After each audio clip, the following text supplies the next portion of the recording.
Yeah, I'm Aaron from GameEnthus.com, and this one is about Fork. Fork is a food chain trick-taking game designed by Tate Wu with art from Lili, I'm sorry if I'm mispronouncing your first name, Chin. It's also being published by Sunrise Tornado Game Studio. It consists of many cards.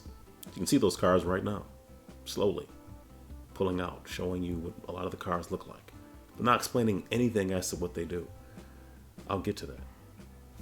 I'll get to that right now. This is the box for Fork. Fork stands for fox, owl, rabbit, and the most delicious and universally lauded and appreciated vegetable, kale. Fork is a trick-taking game where players are going to be moving around different environments like the Arctic, the desert, the mountains, or the swamp. The four environments will function like suits would. The fox, however, is sort of environment agnostic, so if you are playing a fox and you're starting off that trick, you would just select what environment the fox would be in, and the fox can be in any of them. So you just say, hey, I'm going with Arctic, and then you put your card down face down. I'll get into that in just a moment, but foxes can kind of be anywhere. As you can see, the various types of kale, types of rabbits or hares. Now, I could get into a whole thing about the difference between rabbits and hares, but I'm not going to because I don't know what the difference is. To me, they're synonymous.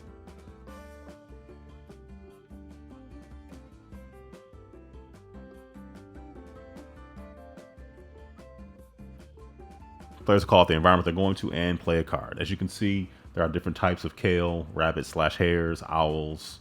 The kale are all pretty much the same. They're all a value of 1. And if you look on the bottom of the card, you can see that they all, having kale at the end of the game, can give you a decent number of points. From 1, just having 1. And then if you have 2, you get 2, 3, you get 4, so on and so forth. And the rabbit/hares all have different values. So this one is worth 1. This one is worth 3, 1, 2. The really, really small hares have a little bit of a perk in that they're able to eat kale from any environment, provided that that small hare matches the environment that the trick started in. How these small hares happen to be omnipresent, your guess is as good as mine. In a 4-player game, every player would get 1 fox.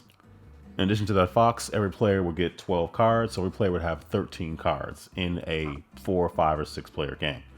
In a 2 or 3-player game, as I may have mentioned earlier, you would remove the swamp environment, suit, however you want to look at it, from the game, and players would get a different number of foxes.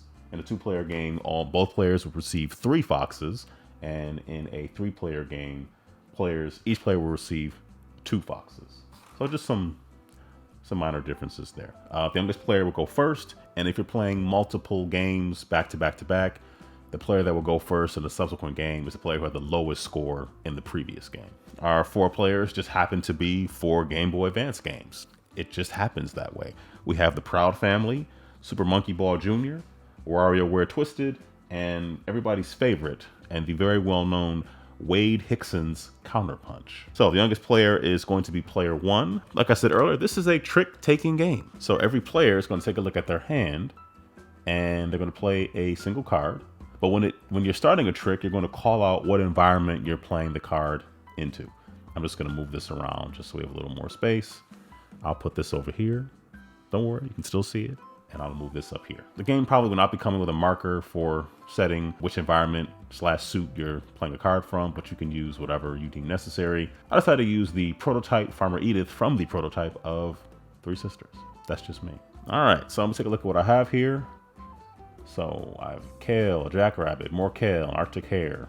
The first player says, I'm going into the Arctic environment. Everybody else can start looking at their cards and figure out what they want to do. And if they play a kale, they would just play a kale face up just like that. Okay, then all the cards will be revealed. Okay, so this is how we will resolve this. We go to the fox. There are no other foxes. If multiple foxes are played, they cancel each other out. So more than 1 fox, they're just done. So this fox is going to eat this owl. So player 3 now has 2 points for that owl, and the fox would be discarded. And there were no rabbits with which to eat either of these kale, so players 1 and 4 would both get a chance to score the kale. I should probably mention that the game comes to an end once one person has 5 scoreable cards. Once one person's collected 5 cards, that triggers the end of the game. So, and play goes to the player on the left, so that means player 4 will be up first. What environment? Player 4 is going to go into the desert. They're just calling it, hey, desert. And they are going to play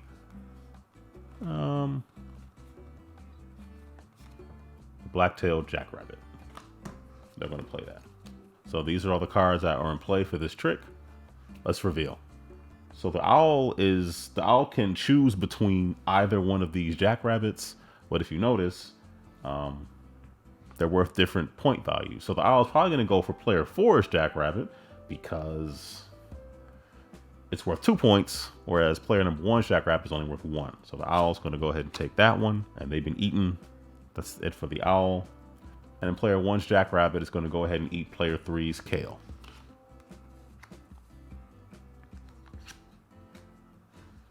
And that will be that. So that is Fork, and if you're watching this video, it means that the Kickstarter campaign for Fork has either started or is on the cusp of starting. So I like Fork. I think Fork is fun. I like trick-taking games, and this is another fun trick-taking game from the brilliant mind of Tate Wu. Anyway, Fork is on Kickstarter right now. It's a very fun game. If you like trick-taking games, I highly recommend Fork. It's light, fluffy. Well, there are animals eating each other, or alluding to animals eating each other. But there also is the eating of kale. And I don't really want to eat kale. So some of the being eating kale is not me. I'm very much for that. I don't want to eat the kale. I like spinach. I don't really mess with kale. Although there have been times I've had kale and it was like, oh, is this kale? Okay, you should have mentioned that, but it's good. I'll continue eating it. I'm rambling. Anyway, Fork is on Kickstarter. It is playable with 2 to 6 players, I mentioned before. It's not just competitive. There's also cooperative modes that are still competitive in that they're teams. So you can do 2-on-2 or 3-on-3. Your rabbits or kale won't be eaten by the foxes or owls that are people from the other members of your team. That makes a big difference. Other than that, the rules kind of stay the same, but the team play is pretty cool. So anyway, that's Fork. The link is in the description. Thank you for watching. Take care, stay safe, and be blessed.